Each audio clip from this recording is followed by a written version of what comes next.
Hi guys, இன்னைக்கு நான் உங்களுக்கு என்ன படம் கொண்டு வந்திருக்கேன் அப்படின்னு சொல்லிட்டு பாத்தீங்கன்னா, ரொம்ப நாள் கழிச்சு ஒரு நல்ல படம் எனக்கு ரொம்பவும் பிடிச்சிருந்தது. என்னடா இது சொன்ன கதையை திருப்பி திருப்பி சொல்லிட்டு இருக்க மாதிரி இருக்கே அப்படின்னு சொல்லிட்டு யோசிச்சுட்டு இருக்கும் போதுதான் இந்த ஒரு கதை என் கண்ணில் மாட்டுச்சு. ஜஸ்ட் இந்த கதையை கேளுங்க, நீங்களுமே ரொம்ப நாள் கழிச்சு ஒரு சூப்பர் ட்விஸ்ட் இருக்கக்கூடிய படத்தை பார்த்தோம்ப்பா அப்படின்னு சொல்லிட்டு ஃபீல் பண்ணுவீங்க. அப்படி என்ன கதையை நீங்க கொண்டு வந்திருக்கேன் அப்படின்னு சொல்லிட்டு பாத்தீங்கன்னா, ஒரு சின்ன அழகான ஒரு தீவு, பெருசா எந்த ஒரு முன்னேற்றமும் இல்லாம கொஞ்சம் மக்கள் தொகையோட இருக்கக்கூடிய ஒரு தீவுல நம்ம ஹீரோ பாட்டுக்கிட்ட ஒரு ஃபார்ம் ஹவுஸ் வச்சுக்கிட்டு ஒரு அழகான ஒரு வாழ்க்கையை வாழ்ந்துட்டு இருக்க. தெரியாதனமா ஒரு கொலை ஒண்ணு பண்ணிடுறாரு. பொதுவா ஒரு ஹீரோ இப்படி கொலை பண்ணிட்டாரு அப்படின்னா அவரோ இல்லனா அவரை சார்ந்த ஃப்ரெண்ட்ஸோ இல்ல ஃபேமிலியோ மட்டும் தான் அந்த கொலையை போலீஸ் கிட்ட இருந்து மறைக்கிறதுக்கு உதவி பண்ணுவாங்க. ஆனா இந்த கதையில டிஃபரெண்ட் என்னன்னு பாத்தீங்கன்னா, அந்த ஒட்டுமொத்த தீவுல இருக்கக்கூடிய மக்களுமே ஒண்ணு சேர்ந்துக்கிட்டு அந்த ஒரு கொலையை போலீஸ் கிட்ட இருந்து மறைக்கிறாங்க. சோ இப்படி ஒரு ஒட்டுமொத்த தீவே சேர்ந்து நம்ம ஹீரோ பண்ண கொலையை மறைக்க, எதுக்காக அந்த ஒட்டுமொத்த தீவும் அந்த கொலையை மறைக்கணும், கடைசியில போலீஸ் அந்த மக்கள் எல்லாம் மீறி கொலைகாரனை கண்டுபிடிச்சாங்களா இல்லையா அப்படின்ற கதையை செம்ம இன்ட்ரெஸ்டிங்கா, நொடிக்கு நொடி பரபரப்பா, கூடவே கெஸ்ஸே பண்ண முடியாத கடைசி நிமிஷ ட்விஸ்டோட நமக்கு சொன்ன ஒரு கதை தான் நாய்ஸ். ஜப்பான்ன்ற ஒரு நாடே தீவு தான், இருந்தாலும் ஜப்பானுக்குள்ள நிறைய குட்டி குட்டி தீவுகள் இருக்கு. அப்படி ஷிஷிகாரி அப்படின்னு ஒரு ஐலாண்ட் இருக்கு. அந்த ஐலாண்ட்ல நிறைய மக்கள் வாழ்றாங்க. ஆனா இப்ப கொஞ்சம் கொஞ்சமா பாப்புலேஷன் கம்மியாகிட்டே வருது. ஏன்னா அந்த ஐலாண்ட்ல சம்பாதிக்கிறதுக்குன்னு ஒண்ணுமே கிடையாது. அதனால ஜப்பான் கவர்மெண்ட்டும் அந்த ஐலாண்ட கண்டுக்கிற மாதிரியே இல்ல. பொருளாதாரம் ரொம்ப கம்மியாகிக்கிட்டே போகுது. ஆனா அப்பதான் அந்த ஐலாண்ட்ல வாழ்ற கெய்டான்ற ஒருத்தர், அவர் ஒரு ஃபார்ம் வச்சிருக்காரு. அதுல இந்த அத்திப்பழம் மாதிரியான பிளாக் ஃபிக்ன்ற ஒரு பழத்தை அவரு வளர்க்க ஆரம்பிக்கிறாரு. அவரோட வேலையே அந்த பழங்களை எக்ஸ்போர்ட் பண்றதுதான். இந்த உலகத்திலேயே இங்கதான் அத்திப்பழம் வேற லெவல்ல இருக்கும். அதனால கெய்டாவுடைய ஃபார்முக்கு டிமாண்ட் அதிகமாகுது, பொருளாதாரமும் அதிகமாக போகுது. ஜப்பான் கவர்மெண்ட்டும் $500 மில்லியன் தரோம் அப்படின்னு சொல்லிருக்காங்க. அதனால இந்த ஐலாண்ட்ல இருக்கிற நிறைய பேருக்கு வேலை வாய்ப்பு கிடைக்கும். எல்லாருமே ரொம்ப சந்தோஷமா இருப்பாங்க. இது எல்லாத்துக்கும் காரணம் இந்த கெய்டான்றவர் தான். அதனாலயே இந்த ஐலாண்ட்ல இருக்கிற எல்லாருக்குமே கெய்டாவை ரொம்ப ரொம்ப பிடிக்கும். அவரோட ஃபார்ம் வேற பெருசாயிடுச்சா, வேலைக்கு ஆட்கள் வேணும் அப்படின்னு நியூஸ் பேப்பர்ல எல்லாம் போடுறாரு. இந்த நேரத்துல இந்த ஐலாண்டுக்கு ஜெயில இருந்து ஒருத்தர் ரிலீஸ் ஆகி வராரு. இவரு நம்ம வந்து கிரிமினல் கூப்பிடலாம். இந்த கிரிமினலை ஒருத்தர் கூட்டிட்டு வராரு. அவர் ஒரு ஆபீசர். இந்த மாதிரி ஜெயிலுக்கு போயிட்டு வந்தவங்களுக்கு அவங்களுக்குன்னு ஒரு வேலையை ஏற்பாடு பண்ணி கொடுத்து அகைன் அந்த தப்ப பண்ணாத மாதிரி பண்றதுதான் இந்த ஆபீசரோட வேலையே.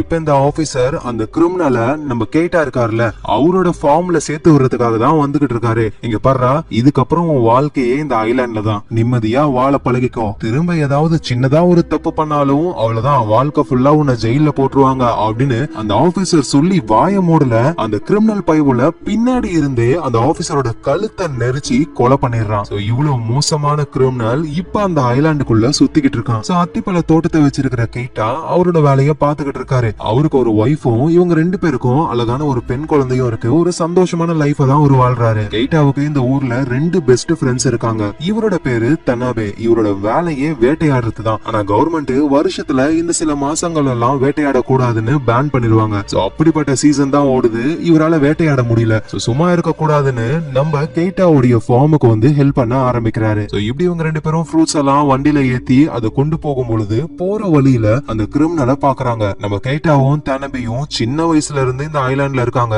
புதுசா யாராவது இங்க வந்தாங்கன்னா இவங்க ஈஸியா கண்டுபிடிச்சிருவாங்க. என்ன தம்பி ஊருக்கு புதுசா அப்படின்னு இவங்க கேக்குறாங்க. ஆனா அந்த கிரிமினல் அதெல்லாம் காதுல வாங்கிக்காம ஒரு ட்ரிங்க குடிச்சுக்கிட்டே இருக்கான். இவங்களும் அந்த கிரிமினலை கண்டுக்காம நேரா இந்த ஐலாண்டோடைய மேயரை பார்க்க போறாங்க. மேயருக்கு அவ்வளவு சந்தோஷம். ஏன்னா கெய்டானாலதான் இப்ப இந்த ஐலாண்டே வேற லெவலுக்கு போக போகுதுன்னு கெய்டாவை தடபுடலா கவனிக்கிறாங்க. அதோட ஒரு உள்குத்தம் இருக்கு. $500 மில்லியன் வந்தா அதுல இருந்து கண்டிப்பா மேயர் கொஞ்சம் பணத்தை அமுக்கலான்னு பிளான் போடுறாங்க. நம்ம கெய்டாவுக்கு இன்னொரு பெஸ்ட் ஃப்ரெண்ட் இருக்காரு. அவரோட பேரு மொரியா. இந்த ஐலாண்ட்ல ஒரு போலீஸ் ஆபீசரா அவர் இருக்காரு. நம்ம வந்து இவரை ஃப்ரெண்ட் போலீஸ்னு கூப்பிடலாம். ஃப்ரெண்ட் போலீஸ் வந்து இப்பதான் டியூட்டில புதுசா ஜாயின் பண்ணிருக்காரா. அதனால சீனியர் வந்து எப்படி ஒர்க் பண்ணும் அப்படின்னு ட்ரைனிங் எல்லாம் கொடுக்கறாரு. அப்படி இவங்க ரோட்ல போகும்பொழுது ஒரு காட்டு பண்ணி இறந்து போயிருக்கு. அந்த வழியா கார்ல வந்தவங்க ஏத்திட்டாங்க போல. நம்ம ஃப்ரெண்ட் போலீஸும் அவ்வளவுதான், இந்த மிருகத்தை ஏத்தி கொன்னுட்டீங்களே, உங்க மேல நான் கேஸ் போட போறேன் அப்படின்னு சொல்ல சீனியர் போலீஸ் வந்து, தம்பி ஒரு நிமிஷம் இரு, கேஸ்லாம் ஒண்ணும் இல்ல சார், நீங்க போலாம் அப்படின்னு அனுப்பிடுறாரு.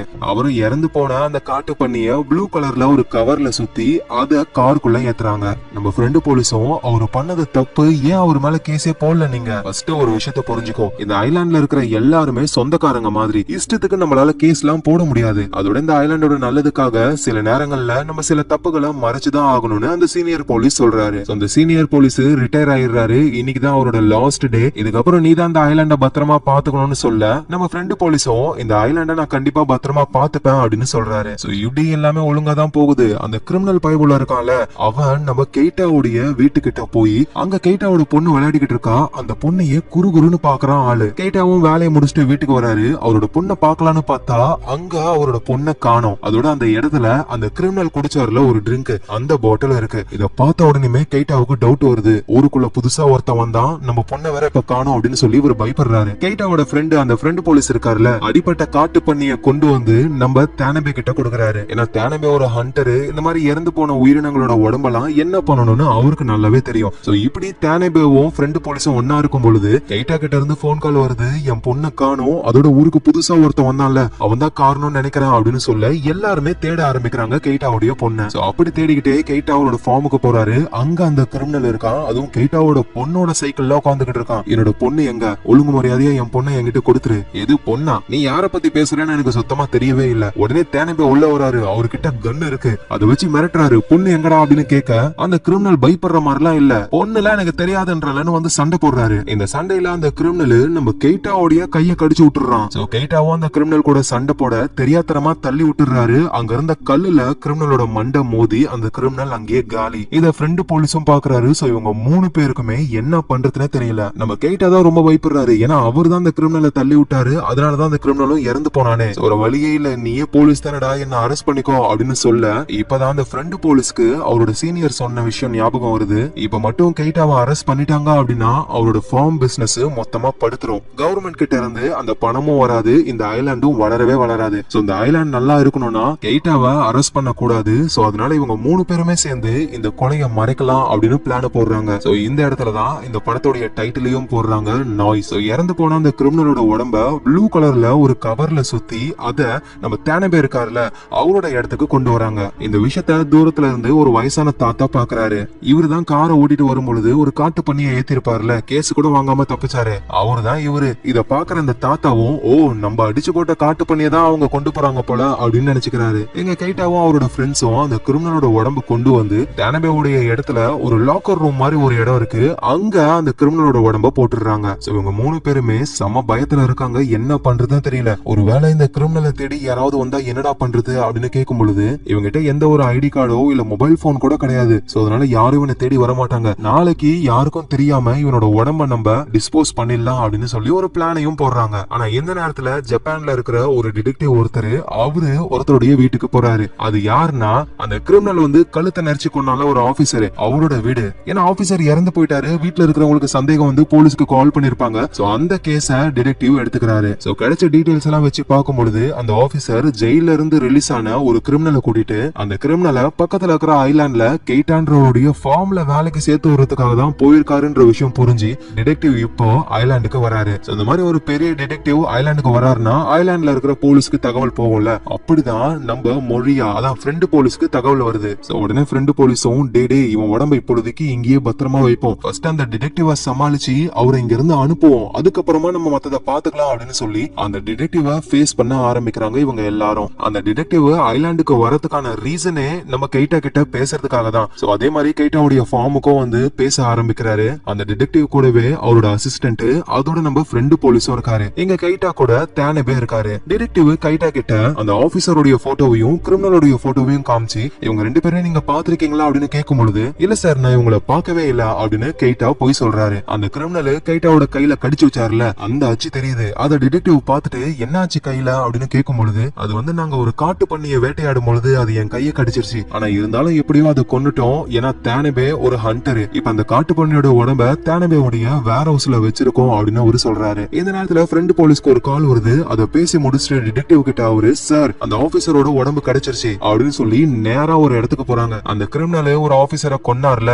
அந்த ஆபீசர் காரோட இருக்காரு. அந்த ஆபீசரை கொன்னது அந்த கிரிமினல் தான், கண்டிப்பா அந்த கிரிமினல் இந்த தீவுல தான் எங்கேயோ இருக்கணும் அப்படின்னு சொல்லி தேடுற வேலைய ஆரம்பிக்கிறாங்க. இந்த விஷயத்த ஃப்ரெண்டு போலீஸும் புரிஞ்சுக்கிட்டு நேரா கெய்டா கிட்டையும் தேனபே கிட்டையும் வந்து டேய் அந்த கிரிமினலை தேடி இந்த ஐலாண்டு ஃபுல்லா தேட போறாங்க, கண்டிப்பா இந்த இடத்துக்கும் வருவாங்க, சோ அதுக்குள்ள இந்த உடம்ப நம்ம எப்படியாவது டிஸ்போஸ் பண்ணியே ஆகணும்னு சீக்கிரமா அவங்க வேலையை ஆரம்பிக்கிறாங்க. அந்த நேரத்துல அந்த இடத்துக்கு யாரோ வராங்க. ஐயோ டிடெக்டிவ் தான் வந்துட்டாரோ அப்படின்னு பயத்துல டோர் ஓபன் பண்ணா இந்த ஐலாண்டோடைய மேயர் அந்த இடத்துக்கு வந்திருக்காங்க. அட பாவீங்களா, நீங்க ஒரு பணத்தை கொண்டு போறீங்கன்னு அந்த கிழவன் என்கிட்ட சொன்னான்டா, என்ன செத்து போனது சின்னோண்டு பண்ணியா, ஆனா நீங்க பெரிய மூட்டையா கொண்டு போனீங்களா, சந்தேகமா இருக்குன்னு என்கிட்ட சொன்னான், பார்த்தா உண்மையிலேயே நீங்க கொலை பண்ணிருக்கீங்களா, சரி விடுங்க பிரச்சனை வேணாம், ஏய் தேனபே நீ தான் இந்த கொலைய பண்ணுன்னு சொல்லி சரண்டர் ஆகணும் புரியுதா. உடனே தேனபேவும் எது நானா? எதுக்கு என்ன சொல்றீங்க?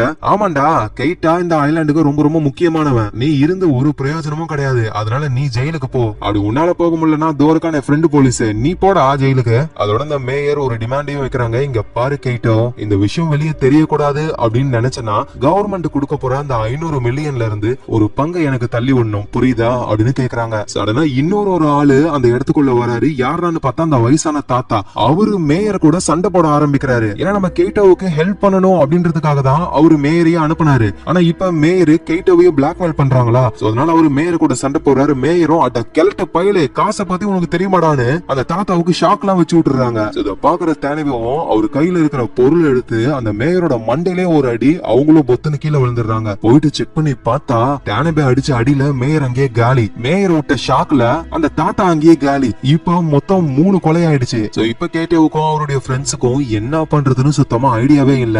சோ ஃபர்ஸ்ட் இவங்க என்ன பண்றாங்கன்னா, இறந்து போனார்ல தாத்தா, அந்த தாத்தாவுடைய ஃபேமிலியை கூப்பிடுறாங்க. அவங்களும் வந்து பார்த்துட்டு தாத்தா இறந்து போனதை நினைச்சு ஷாக் ஆகுறாங்க. கைட்டாவும் அவங்க கிட்ட அந்த கிரிமினலை தெரியாம நான் கொன்னுட்டேன், அந்த கொலையை நாங்க மறைக்கலாம்னு ட்ரை பண்ணும் பொழுது தேவையில்லாம இந்த மேயர் வந்து பிரச்சனை பண்ணாங்க. தாத்தாவும் வந்து எங்களை காப்பாத்த ட்ரை பண்ணாரு, ஆனா தாத்தா இறந்து போயிட்டாரு. இவன் மேயரும் இறந்து போயிட்டாங்க. அந்த கிரிமினலையும் மேயரையும் நாங்க பாத்துக்கிறோம். தாத்தா வந்து ஹார்ட் அட்டாக்ல இறந்து போன மாதிரி நீங்க தான் போய் சொல்லணும் அப்படின்னு சொல்ல, தாத்தாவோட ஃபேமிலிக்கும் இந்த ஐலாண்ட் தான் எல்லாமே. அந்த ஐலாண்டோடைய நல்லதுக்காக அவங்களும் ஓகேன்னு சொல்றாங்க. தாத்தாவுடைய உடம்ப கொண்டு போயிட்டு அவரு ஹார்ட் அட்டாக்ல இறந்து போன மாதிரி ஃப்ரேம் பண்ண ஆரம்பிக்கிறாங்க. இந்த விஷயம் நம்ம டிடெக்டிவ்க்கும் தெரிய வந்து அவரும் அவரோட அசிஸ்டன்ட்டும் நேரா தாத்தாவுடைய வீட்டுக்கு வராங்க. இந்த தாத்தா எப்படி இறந்து போனாரு அப்படின்னு கேட்கும் பொழுது ஹார்ட் அட்டாக்னு சொல்றாங்க. ஆனா இருந்தாலும் டிடெக்டிவ் நம்பாம இந்த ஐலாண்ட்லயே ஒரு டாக்டர் இருக்காரு, பாவம் பழைய பில்டிங் போல ஹாஸ்பிடல். அவர்கிட்ட போயிட்டு கேட்கும் பொழுது அந்த டாக்டரும் சொல்றாரு அந்த தாத்தா ஹார்ட் அட்டாக்ல தான் இறந்திருக்காரு அப்படின்னு. இவன் அந்த தாத்தாவா நமக்கு முக்கியம், அந்த கிரிமினல் தான் முக்கியம்னு போலீஸ் அந்த ஐலாண்டு ஃபுல்லா தேட ஆரம்பிக்கிறாங்க. அப்படி இவங்க தேடும் பொழுது கிரிமினல் மாட்டுவாருன்னு பார்த்தா இறந்து போன நிலைமையில மேயரு அவங்க எப்பவுமே டிராவல் பண்ற போட்ல இருக்காங்க. சோ யாரோ மேயரை கொன்னு அந்த போட்லயே போட்டிருக்காங்க. அதோட இங்க இருந்த இன்னொரு போட்டையும் காணும். சோ அப்படின்னா அந்த கிரிமினல் தான் மேயரை கொன்னுட்டு இந்த ஐலாண்ட்ல இருந்து வெளியே போயிட்டான் அப்படின்னு இந்த கேஸையும் முடிக்கிறாங்க. ஆனா டிடெக்டிவ் இருக்காரு, அவருக்கு சந்தேகம் வந்துகிட்டே இருக்கு. ஏன்னா நடக்கிற எல்லாமே பர்ஃபெக்டா இருக்கு, இப்படி நடக்க வாய்ப்பே கிடையாது. சோ அதனால இங்க நடக்கிற கொலைகளுக்கு எல்லாம் வேற யாரோ தான் காரணம் அப்படின்னு டிடெக்டிவ் நினைக்கிறாரு. சோ அதனால அவரு தொடர்ந்து இன்வெஸ்டிகேஷன் பண்ணிக்கிட்டு இருக்காரு. நேரா அந்த தேனபே இருக்காருல்ல, அவருடைய வேர் ஹவுஸ்க்கு போறாரு. பார்த்தா அங்க தேனபே இல்ல. அந்த இடத்தை தேடி பார்க்கும் பொழுது ஃபுல்லா எம்டியா இருக்கு. ஆனா ஒரே ஒரு லாக்கர் ரூம் மாதிரி ஒண்ணு இருக்கு. சோ அது என்னதுன்னு அந்த டிடெக்டிவும் பக்கத்துல போகும் பொழுது நல்ல வேளையா அந்த நேரத்துல தேனபே வந்துடுறாரு. சார் உங்களுக்கு என்ன வேணும்? ஒன்னும் இல்ல, ஜஸ்ட் உன்னை விசாரிக்கலாம்னு வந்தேன். ஆமா இந்த லாக்கர் எதுக்கு? அது வந்து இறந்து போன மிருகங்களை அங்கதான் பதப்படுத்துவோமே. அப்படின்னா நீங்க வேட்டையாடி கொன்ன அந்த காட்டு பண்ணி இதுக்குள்ளதான் இருக்கு அப்படிதானே? ஆமா சார். சரி ஓகே, ஓபன் பண்ணு, நான் அதை பார்க்கணும். சார் என்னால இப்ப ஓபன் பண்ண முடியாது, ஏன்னா அதுல ரொம்ப வைரஸ் எல்லாம் வந்து ரொம்ப கெட்ட நாத்து அடிக்குது. சரி இப்படின்னு தேனவே சொல்ல டிடெக்டிவுக்கும் டவுட் அதிகமாக ஆரம்பிக்குது. அடுத்தது நம்ம கைட்டாவை பார்க்க போறாரு. அங்க கைட்டாவோட ஒய்ஃப் தான் இருக்காங்களே. உங்க ஹஸ்பண்ட் நேத்து நைட்டு எங்க இருந்தாருன்னு உங்களுக்கு தெரியுமா? அது வந்து அவரோட ஃப்ரெண்ட்ஸ் கூட தான் இருந்திருப்பாரு. கொஞ்ச நாளா உங்க ஹஸ்பண்ட் ரொம்ப வித்தியாசமா நடந்துக்கிறாருல அப்படின்னு கேட்கும் பொழுது கைட்டாவோட ஒய்ஃபும் ஆமான்னு சொல்ற மாதிரியே வராங்க. டக்குன்னு அந்த நேரத்துல கைட்டா வந்துடுறாரு. சார் என்னதானே விசாரிக்க வந்திருக்கீங்க, என்கிட்டயே கேளுங்கன்னு கைட்டாவும் டிடெக்டிவ் கேட்கிற எல்லா கேள்விகளுக்கும் பதில் சொல்றாரு. சோ டிடெக்டிவ்க்கு ஒரு சின்ன க்ளூ கூட கிடைக்கவே இல்ல. பக்காவா பிளான் பண்ணிட்டாங்க கைட்டாவும் அவரோட ஃப்ரெண்ட்ஸும். டிடெக்டிவ் உடைய அசிஸ்டன்ட் லேடி ஒருத்தங்க இருக்காங்க. சார் எனக்கு தெரிஞ்சு இந்த கேஸ் முடிஞ்சிச்சுன்னு நினைக்கிறேன், அந்த கிரிமினல் எஸ்கேப் ஆகி போயிட்டான், நம்ம ஏன் தேவையில்லாம இன்னும் அந்த கேஸை தோண்டிக்கிட்டு இருக்கோம் அப்படின்னு கேட்கும் பொழுது இந்த கேஸ் இன்னும் முடியல, எனக்கு தெரிஞ்சு கிரிமினல் இதை பண்ணிருக்க வாய்ப்பே கிடையாது, இந்த கைட்டாவும் அந்த தேனபேவும் சேர்ந்து ஏதோ ஒரு விஷயத்த மறைக்கிறாங்க அப்படின்னு இவரு கரெக்டா பிடிச்சிடுறாரு. சோ இப்படி பேசிக்கிட்டே அவங்க வரும்பொழுது கைட்டாவுடைய வீட்டுக்கு பின்னாடி ஒரு என்வலப் இருக்கு. என்னடான்னு பார்த்தா அந்த கிரிமினல் இருக்காருல அவருடைய ரெசியூம். ஏன்னா அந்த ஆபீசர் அந்த கிரிமினலை கைட்டா கிட்ட தான் ஒர்க்குக்கு சேர்த்து உள்ளான்னு வந்திருக்காரு, ரெசியூம் எல்லாம் கொடுக்கணும்ல.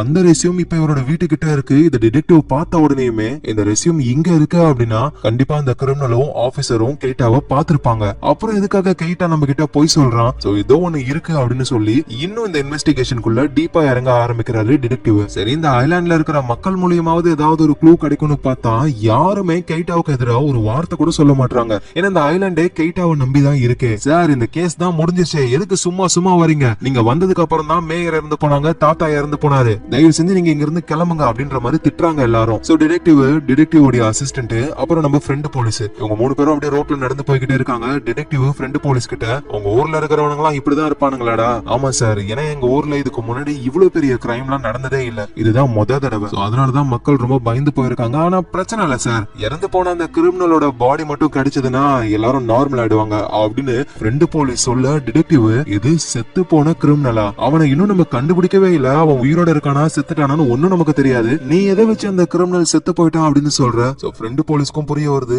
ஆர்வ கோளாறுல நம்ம வாயை ஒட்டும் போலியா அப்படின்னு சமாளிக்க முடியாம அது வந்து கடல் வழியா தானே சார் அவன் தப்பிச்சு போயிருக்கணும், கண்டிப்பா தண்ணியில மூழ்கி இறந்து போயிருப்பான்ல, அதை சொன்னேன் சார்னு சமாளிக்கிறாரு. ஆனா இருந்தாலும் இப்ப டிடெக்டிவ்க்கு ஃப்ரெண்டு போலீஸ் மேலயும் டவுட் வருது. சோ அடுத்த நாள் ஆகுது, இறந்து போனார்ல தாத்தா, அவருக்கு ஃபியூனரலும் நடக்குது. சோ இப்பதான் கெய்டா தானபே இவங்கள பத்திலாம் ஒரு விஷயம் நமக்கு தெரிய வருது. ஆக்சுவலா கெய்டாவுடைய ஒய்ஃப் தானபே இவங்க 3 பேருடைய அப்பா அம்மாவும் மீன் பிடிக்கிறதுக்கு கடலுக்கு போயிருக்காங்க. அப்போ ஒரு புயல் வந்து அவங்க எல்லாருமே இறந்து போயிட்டாங்க. கெய்டாவும் எனக்கு ஒரு படகு ரெடி பண்ணி கொடுங்க, நான் போயிட்டு எங்க அப்பா அம்மாவை தேடிட்டு வரேன் அப்படின்னு சொல்லியும், ஆனா அங்க இருக்கிறவங்க இதுக்கு ஒத்துக்கவே இல்லை. ஏன்னா புயல் அடிச்சுக்கிட்டு இருக்கு, இப்ப இவங்க போனாங்கன்னா இவங்களும் இறந்து போயிடுவாங்க, நீங்க ஒன்னும் கவலைப்படாதீங்க, இந்த ஐலாண்ட்ல இருக்கிற எல்லாருமே உங்களை பத்திரமா பாத்துப்பாங்க அப்படின்னு அங்க இருக்கிறவங்க சொல்ல, அப்ப இவங்க எல்லாரும் சின்ன பசங்க தானே, அம்மா அப்பா இறந்து போயிட்டாங்கன்ற விஷயம் தெரிஞ்சுக்கிட்டு கெய்டாவோட ஒய்ஃப் அப்படியே வேகமா ஓடுறாங்க. பின்னாடியே கெய்டாவும் போயிட்டு அவரோட ஒய்ஃபை பிடிச்சுக்கிட்டு நான் உன்னை பாதுகாப்பேன், நான் எப்பவுமே உன் கூட இருப்பேன்னு சொல்றாரு. பின்னாடி தானபேவும் நின்னு அதை பாத்துக்கிட்டு இருக்காரு. அன்னில இருந்தே இவங்க ஒன்னா இருக்காங்க. கெய்டாவும் அவரோட ஒய்ஃபை கல்யாணம் பண்ணி சந்தோஷமான லைஃப வாழ்றாரு.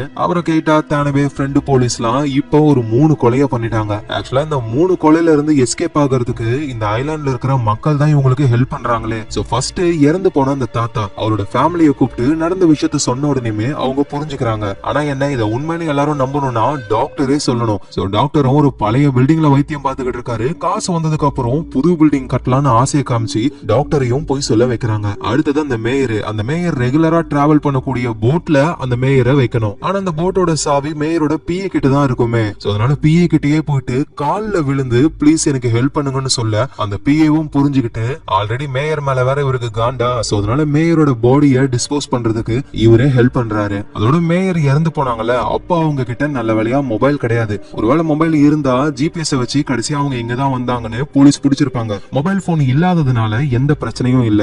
இப்படி இவங்க இந்த வேலையெல்லாம் பாத்துருக்காங்க. இது இல்லாம ஐலாண்ட்ல இருக்கிற எல்லா மக்களுமே கைட்டாவுக்கு தான் சப்போர்ட். சோ நம்ம மாட்ட வாய்ப்பே இல்ல அப்படின்னு அவங்க நினைக்கிறாங்க. ஆனா டிடெக்டிவ் விடுற மாதிரியே இல்ல. நேரா ஃப்ரெண்டு போலீஸ் கிட்ட வந்து எனக்கு நல்லா தெரியும் அந்த கெய்டா தானபே அவங்க தான் இந்த கொலையில சம்பந்தப்பட்டிருக்காங்க. சோ அதனால அவங்க டிஎன்ஏ எல்லாம் வச்சு சில டெஸ்ட் எல்லாம் பண்ணிக்கிட்டு இருக்கோம். ரீசெண்டா தான் நீயும் இதுல சம்பந்தப்பட்டிருக்கா அப்படின்னு எனக்கு புரிய வந்தது. சோ அதனால உன்னோட டிஎன்ஏவும் வேணும் அப்படின்னு முடிய புடுங்கிட்டு போறாரு ஆளு. சோ அதனால ஃப்ரெண்டு போலீஸ்க்கு சமத்தியா பயம் வருது, மாட்டிக்க போறோமோ அப்படின்னு. அதோட அந்த டிடெக்டிவ்க்கு நம்ம மேல டவுட் வந்துருச்சு. சோ அதனால நம்ம ஃப்ரெண்ட்ஸ் கிட்ட அவ்வளவா நம்ம பேசக்கூடாது அப்படின்னு இந்த ஃப்ரெண்டு போலீஸ் அவரோட ஃப்ரெண்ட்ஸ் கூட கான்டாக்டே இல்லாம இருக்காரு. அடுத்த நாள் ஆகுது, கைட்டாவும் தானபேவும் ஃபார்ம்ல வேலை செஞ்சுக்கிட்டு இருக்காங்க. அப்ப தானபே கைட்டா கிட்ட இங்க பாருடா, என்னோட இடத்துல அந்த கிரிமினலோட பாடி இருக்கிறது ரொம்ப ரொம்ப ஆபத்தான விஷயம், வந்தாங்கன்னா மாட்டிப்போம். சோ அதனால உன்னோட இந்த ஃபார்ம்லயே நம்ம புதைச்சு வச்சிடலாம், என்ன சொல்ற? ஏன்னா அந்த டிடெக்டிவ் முதல்ல நம்மள இங்கதான் வந்து மீட் பண்ணாரு. சோ அகைன் இங்க வந்து தேட மாட்டாரு, இதுதான் நல்ல இடம் அப்படின்னு தானபே சொல்ல, ஆனா கைட்டா எதுவும் சொல்லாம கம்முனே இருக்காரு.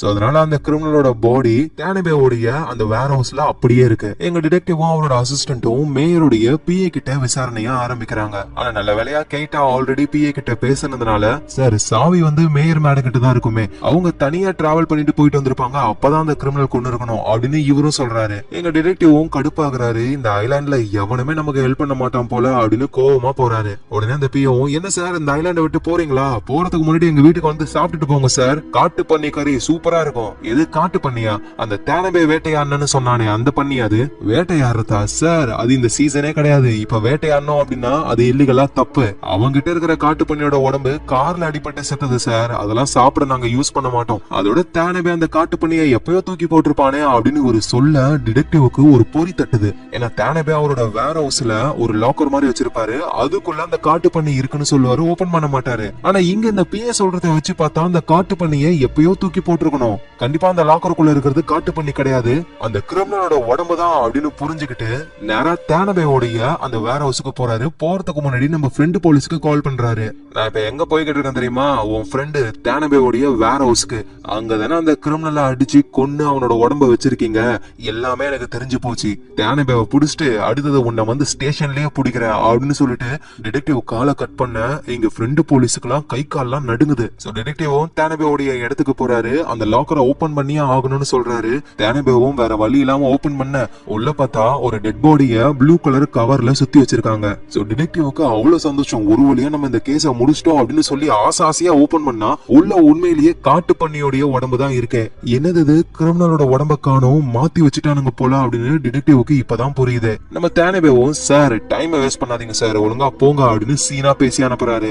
அகைன் டிடெக்டிவ்க்கு இன்னொரு பொறி தட்டுது. நம்ம கேட்டா இருப்பார்ல, அவர் கையில கூட அந்த கிரிமினல் தானே கடிப்பாரு. அதை பார்த்துட்டு டிடெக்டிவ் என்னதுன்னு கேட்கும் பொழுது காட்டு பண்ணி கடிச்சதுன்னு சொல்லுவாரு. ஆனா காட்டு பண்ணி ஆக்சிடென்ட் ஆகி தான் இறந்து போச்சு, அது கடிக்க வாய்ப்பே இல்ல.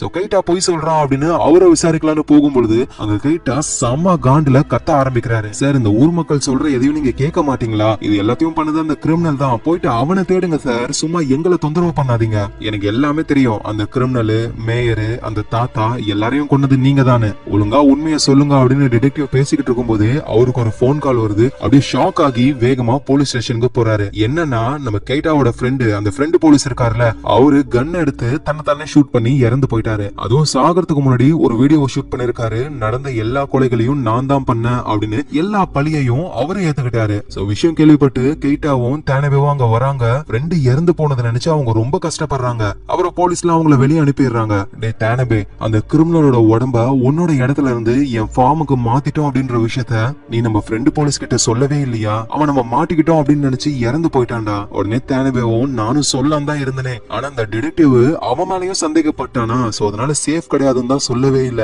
அது தெரியாம இவன் இப்படி பண்ணிக்கிட்டான்னு ரெண்டு பேரும் ரொம்ப கஷ்டப்படுறாங்க. சோ அவ்வளவுதான், இதுக்கு மேல டிடெக்டிவால ஒண்ணுமே பண்ண முடியாது அப்படின்னு அவரு நினைக்கும் பொழுது ஊர்ல இருக்கிற எல்லா மக்களுக்குமே இறந்து போனாங்கல்ல மேயர், அவங்களோட பேர்ல இருந்து ஒரு மெயில் வர ஆரம்பிக்குது. இன்னும் சொல்ல போனா மேயரோட போன்ல இருந்து தான் வருது. இந்த மாதிரி அந்த கிரிமினலை கொன்னு கைட்டா அவனுடைய ஃபார்ம்ல புதைச்சு வச்சிருக்கான் அப்படின்ற விஷயம் இருக்கு. அது யாரு பண்றாங்கன்னு தெரியல. டிடெக்டிவ் அந்த விஷயத்தை புரிஞ்சுக்கிட்டு நேரா கைட்டாவுடைய ஃபார்முக்கு போறாரு. நம்ம கைட்டாவுடைய மொபைலுக்கும் அந்த மெசேஜ் வருது. என்னடா மேயரோட மொபைல்ல இருந்து இந்த மாதிரி மெசேஜ் வருது அப்படின்னா அந்த டிடெக்டிவ் நம்மள தேடி வந்துருவானே அப்படின்னு சொல்லி கடுப்பாகுறாங்க. சோ யார் இந்த மாதிரி பண்ணிருப்பாங்க அப்படின்னு இவங்க ரெண்டு பேரும் யோசிக்கும் போது ஒருவேளை அது மேயரோட பிஏவா இருக்குமோ, அவங்கிட்ட தானே போன் இருக்கும், அப்படியா இருந்தாலும் இல்லடா அந்த பிஏ நமக்கு ஹெல்ப் பண்ணிருக்கான், இப்ப இந்த விஷயம் வெளியே தெரிஞ்சா அவனு தானே மாட்டுவான், கண்டிப்பா அவன் கிடையாது. உடனே தேனபேவும் ஒருவேளை உன்னோட ஒய்ஃபா இருக்கலாமோ அப்படின்னு சொல்ல கைட்டா கடுப்பாகுறாரு. டே என்னோட ஒய்ஃப் எல்லாம் கண்டிப்பா அந்த மாதிரி பண்ணிருக்க வாய்ப்பே இல்ல அப்படின்னு சொல்லி தேனபேவுடைய பேக்கெட்டை செக் பண்றாரு. தேனபேவுக்கு கடுப்பாகுது. டேய் நானும் உன் கூட தான்டா இருக்கேன், என்னையே சந்தேகப்படுற, இங்க பாரு மாத்தி மாத்தி சந்தேகப்பட்டுக்கிட்டு இருந்தா வேலைக்கே ஆகாது, உனக்குன்னு ஒரு ஒய்ஃப் குழந்தை ஃபேமிலி இருக்கு கைட்டா, சோ அதனால நீ இங்கேயே இரு, நடந்த எல்லா கொலையும் நான் தான் பண்ணுன்னு சொல்லி நான் பழிய ஏத்துக்கிறேன் அப்படின்னு தேனபே சொல்ல கைட்டா வேணான்னு சொல்றாரு. ஆல்ரெடி நம்ம ஃப்ரெண்டு இறந்து போயிட்டான், இவன் நீயும் போனா எப்படியா இருந்தாலும் வளைச்சு என்னையும் புடிச்சிருவாங்க, ஏன்னா முக்கியமான சஸ்பெக்டே நான் தான், சோ அதனால நான் ஜெயிலுக்கு போறேன், நீ வெளியே இருந்தனாவது என் ஃபேமிலியை நீ பாத்துப்ப அப்படின்னு அவரு சொல்றாரு. சோ டிடெக்டிவும் போலீஸ் போர்ஸோட அந்த இடத்துக்கு வராரு. நம்ம கைட்டாவும் நடந்த உண்மையெல்லாம் சொல்லிடுறாரு. அந்த ஃபார்ம்ல தானே புதைச்சு வச்சிருக்காங்க கிரிமினல, அந்த இடத்தை காட்டுறாரு. தோண்டி எடுக்கிறாங்க. சோ எல்லா கேஸுமே நம்ம கைட்டா மேல போகுது, அவரை ஜெயில அடைக்கிறாங்க. இதனால கைட்டாவுடைய ஒய்ஃபும் குழந்தையும் ரொம்ப கஷ்டப்படுறாங்க. நம்ம தேனபே கைட்டாவுக்கு ப்ராமிஸ் பண்ணார்ல உன்னோட ஃபேமிலியை நான் பாத்துக்கிறேன்னு சொல்லி, சோ அதே மாதிரி கைட்டாவோட ஃபேமிலிய அவரு ரொம்பவே நல்லா பாத்துக்க ஆரம்பிக்கிறாரு. ஆனா இருந்தாலும் தேனபேவுக்கு இருக்கிற கோவம் எல்லாமே அந்த டிடெக்டிவ் மேலதான். அந்த ஆளு மட்டும் இல்லாம இருந்திருந்தா இவங்களுக்கு இந்த பிரச்சனை வந்திருக்கவே வந்திருக்காது. சோ அதனால தேனபேவும் டிடெக்டிவ் மீட் பண்றாரு. டிடெக்டிவும் தேனபே கிட்ட ஒரு விஷயத்த சொல்றாரு. இங்கதான் மரணபங்கமான ஒரு ட்விஸ்ட், கூட இருந்தே செமையா கூலி பறிச்சிட்டா அப்படின்னு தேனபேவை பார்த்து டிடெக்டிவ் சொல்ல நமக்கும் இப்பதான் எல்லா உண்மையும் தெரிய வருது. சோ எல்லாத்துக்குமே காரணம் இந்த தேனபே தான். ஆக்சுவலா இந்த தேனபேவுக்கு நம்ம கேட்டாவுடைய ஒய்ஃப் இருக்காங்கல்ல, அவங்கள சின்ன வயசுல இருந்தே ரொம்ப ரொம்ப பிடிக்கும். ஆனா இவங்களோட பேரண்ட்ஸ் எல்லாம் இறந்து போனதுக்கு அப்புறம் கேட்டா அந்த பொண்ணு கிட்ட போயிட்டு நான் உன்னை சேஃபா வச்சுக்கிறேன்னு சொல்லி அவங்க ரெண்டு பேரும் க்ளோஸ் ஆயிட்டாங்க. அன்னையில இருந்தே கேட்டாவை இவருக்கு சுத்தமா பிடிக்கவே பிடிக்காது. சோ ஏதாவது ஒரு காரணம் கிடைச்சா கேட்டாவை ஒழிச்சு கட்டிட்டு கேட்டாவோட ஒய்ஃப் கூட இவரு வாழலாம் அப்படின்னு தான் நினைக்கிறாரு. அந்த எண்ணத்துலதான் பழகிக்கிட்டே இருக்காரு. சோ தெரியாம கைட்டா ஒரு கிரிமினலை கொன்னுறாரு. இதுதான் சாக்குன்னு இந்த தேனபே அவரோட வேலைய ஆரம்பிக்கிறாரு. இவங்க உடம்ப மறைக்க ட்ரை பண்ணும் பொழுது மேயர் உள்ள வந்துருவாங்க, பிளாக்மெயில் பண்ணுவாங்கல்ல. சோ அதனால தானே தேனபே அடிச்சாரு. ஆனா உண்மையிலேயே அதுக்காக எல்லாம் அடிக்கல. மேயர் சொல்லுவாங்க கைட்டா எங்களுக்கு ரொம்ப ரொம்ப முக்கியம், அவனுக்கு பதில் நீ ஜெயிலுக்கு போ, உன்னால எந்த பிரயோஜனமும் இல்லன்னு சொல்லுவாங்கல்ல.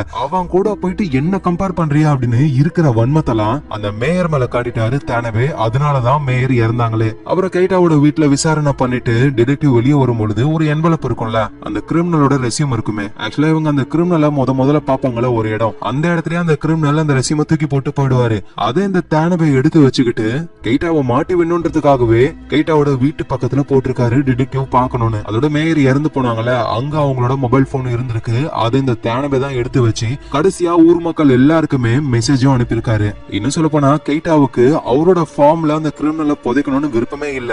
இந்த தேனபே தான் கொஞ்சம் கொஞ்சமா பேசி இங்கதான் டிடெக்டிவ் தேட மாட்டாரு அப்படின்னு சொல்லி அந்த கிரிமினலை இங்க புதைக்க வச்சிருப்பாரு. இப்ப மாட்டி விட்டுட்டு இவ தேனபே அவரு நினைச்ச மாதிரியே கெய்டாவோட ஒய்ஃப பாத்துக்க ஆரம்பிக்கிறாரு. ஆனா உண்மை என்னன்னா கெய்டாவோட ஒய்ஃப் வந்து தேனபேவை கண்டுக்கிற மாதிரியே இல்ல. இவரும் சில பிட்லாம் போடுறாரு. ஆனா அவங்க என்ன சொல்றாங்கன்னா கெய்டா ரிலீஸ் ஆகி வர வரைக்கும் நான் அவனுக்காக மட்டும்தான் காத்துக்கிட்டு இருப்பேன்னு சொல்றாங்க. அதனால தேனபே இன்னும் செமையா கடுப்பாகி பண்ணதெல்லாம் வேஸ்ட் அப்படின்னு சொல்லி இதுக்கு மேல கெய்டாவுடைய ஒய்ஃப் அவரு கண்டுக்கவே மாட்டாரு. ஏன்னா அந்த முடிவை முன்னாடியே எடுத்திருந்தா பாவம் அந்த ஆளு ஜெயிலுக்கு போயிருக்க மாட்டான்ல. சோ இப்ப கெய்டா ஜெயில இருக்காரு. அவரோட ஒய்ஃப் அடிக்கடி போய் பாக்குறாங்க.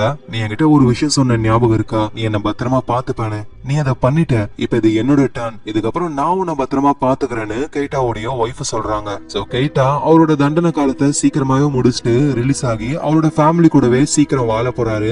எங்க தேனபே காட்டுல வேட்டையாடிக்கிட்டு இருக்காரு. அவரு திருந்தனாரா திருந்தலையா, அவரு மைண்டுக்குள்ள என்னதான் ஓடுதுன்னு சொல்லாம அத ஒரு ஓபன் எண்டிங்கா நம்ம கிட்டயே கொடுத்துடுறாங்க. சோ இந்த இடத்துலயே நாய்ஸ்ன்ற இந்த படம் முடியுது. அப்புறம் ஸ்டார்டிங்ல கெய்டாவோட பொண்ணு வந்து காணாம போயிடுவாள். ஆக்சுவலா அவ வந்து அவரோட ஃப்ரெண்டு வீட்டுக்கு தான் போயிருப்பாளே. அந்த கிரிமினல் எதுவுமே பண்ணிருக்க மாட்டான். கிரிமினல் வந்து எதிர்ச்சியா தான் அந்த ஃபார்முக்கு வந்திருப்பான். பிரச்சனையாகி கொண்டு இருப்பாங்க. ஆனா உண்மையிலேயே பிரச்சனை அந்த கிரிமினல் கிடையாது, கூட இருந்த நண்பன் தான். குத்துனது நண்பனா இருந்தா கூட சொல்லக்கூடாதுன்னு சொல்லுவாங்க. ஆனா இந்த படத்துல குத்துனதும் நண்பன் தான், சொன்னதும் நண்பன் தான். இந்த படம் உங்க எல்லாருக்கும் பிடிச்சிருக்கும்னு நான் நம்புறேன். பிடிச்சிருந்ததுன்னா ஒரு லைக் போடுங்க.